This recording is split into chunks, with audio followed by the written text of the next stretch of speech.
Have you ever walked into a Walmart late at night and felt like something was off? The cold neon lights, the long empty aisles, and the strange people lurking in the shadows. Brace yourself, because these 3 true stories will make you think twice before you walk into a Walmart at night. Stay until the end, because the final story may make you think twice about going to the grocery store alone after midnight. Story 1. The Ghost Shopper. Working the late shift at Walmart had always been a pretty normal job for me. Sure, there were the occasional strange customers, but nothing that really scared me. That changed one fateful night in October. It was around 2 a.m., and the store was eerily quiet. I was in the electronics section, restocking some new shelves. The hum of the fluorescent lights was the only sound, creating an unsettling atmosphere. I liked working at night to avoid the hustle and bustle of customers, but something about that night just didn't feel right. As I was putting a new set of headphones on the shelf, I caught a glimpse of a shadowy figure out of the corner of my eye. I turned around quickly, but there was no one there. The hairs on the back of my neck stood up, and a cold shiver ran down my spine. I tried to shake it off, thinking it was my imagination playing tricks on me. I continued my work, but the feeling of being watched remained. Every now and then, I would see that shadowy figure at the edge of my vision. Whenever I turned to look, it would disappear. I decided to take a break and went to the employee lounge to clear my head. As I sat there, sipping my coffee, I heard footsteps echoing down the deserted hallway. They were slow and cautious, getting closer. My heart pounded as I looked out into the hallway, but once again, no one was there. The footsteps stopped just outside the living room door, and I held my breath, waiting for something to happen. After a few tense moments, the footsteps receded, fading into silence. I decided to head back to the electronics section, hoping the strange events would pass. When I got there, I found the shelves I had just filled completely empty. Everything was gone, as if it had never been there. I felt panicked and quickly checked the security footage. What I saw chilled me to the bone. The camera showed me rearranging the shelves, but as soon as I turned my back, the shadow would appear, take items off the shelves, and disappear into thin air. It moved at an unnatural speed, almost like it was teleporting. Determined to find out the truth, I called my colleague Mark to help me investigate. He arrived a few minutes later, and I showed him the footage. He looked pale, clearly confused by what he had seen. Together, we decided to search the store. As we walked through the dark aisles, the feeling of being watched grew. We called out, but there was no response. Suddenly, we heard a loud crash from the toy section. We ran toward the noise, our flashlights piercing the darkness. When we arrived, we saw toys scattered across the floor, and in the middle of the mess was a shadowy figure. It was clearer now, with hollow eyes that seemed to pierce right through us. The figure slowly turned its head toward us, and a sinister smile spread across its face. We froze, paralyzed with fear. The figure began to move toward us, its moves jerky and unnatural. Mark grabbed my arm, pulling me out of my trance, and we ran as fast as we could. We could hear the figure's footsteps behind us, getting louder and faster. We rushed into the employee lounge, slamming the door behind us. We barricaded the door with whatever we could find and called the police.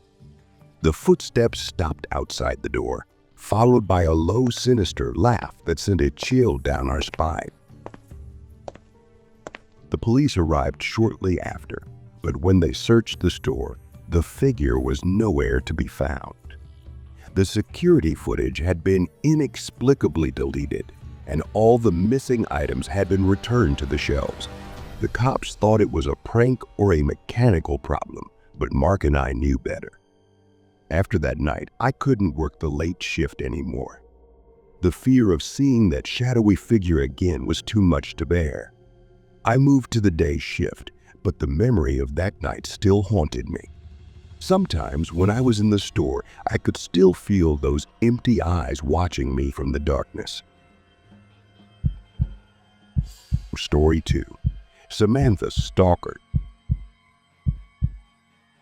My name is Samantha, a 20-year-old Walmart employee in a small town called Jackson, Alabama. Since I'm not a full-time student, my boss usually puts me on the night shift.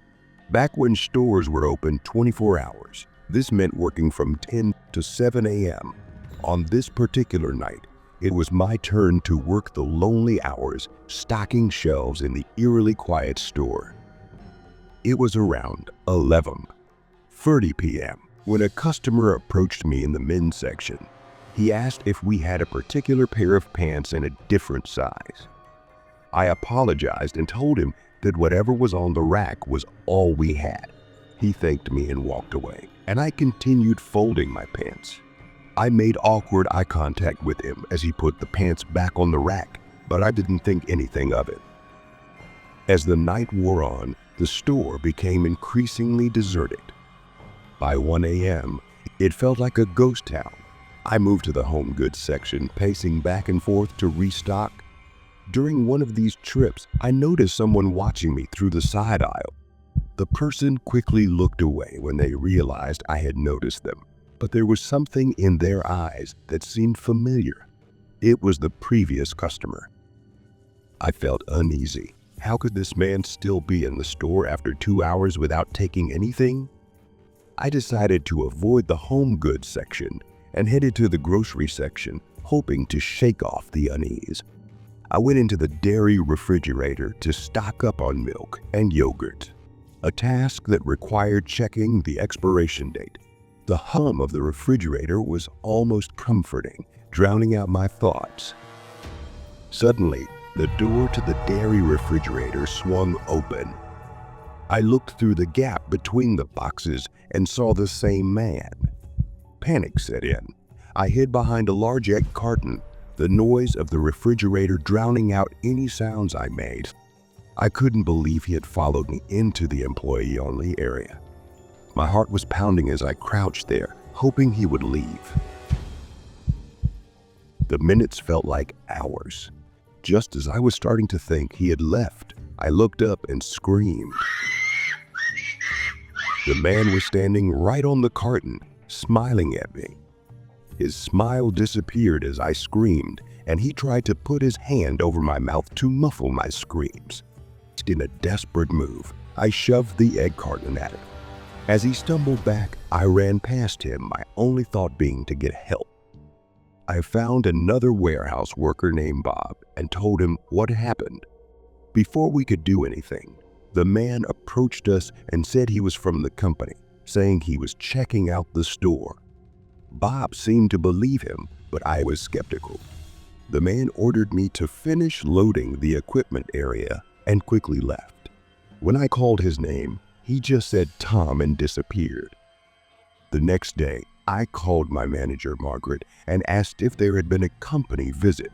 She confirmed my suspicions. There was no Tom, and there was no company visit scheduled for 2 a.m. The store reviewed the security footage and filed a police report. The cameras showed that the man had been following me for hours. After that incident, I refused to work the night shift. Now, I only work during the day, where I feel a little safer. Story 3. The Laptop Chase.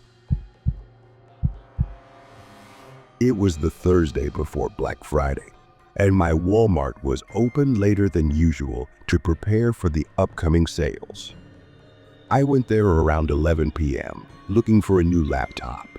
I saw the last one advertised for a great deal and bought it. Just then, a large, disheveled man approached me, insisting that he needed that laptop. He nervously apologized, explaining that it was the last one. His demeanor changed immediately, and he started making a fuss. My heart was pounding as he yelled at me.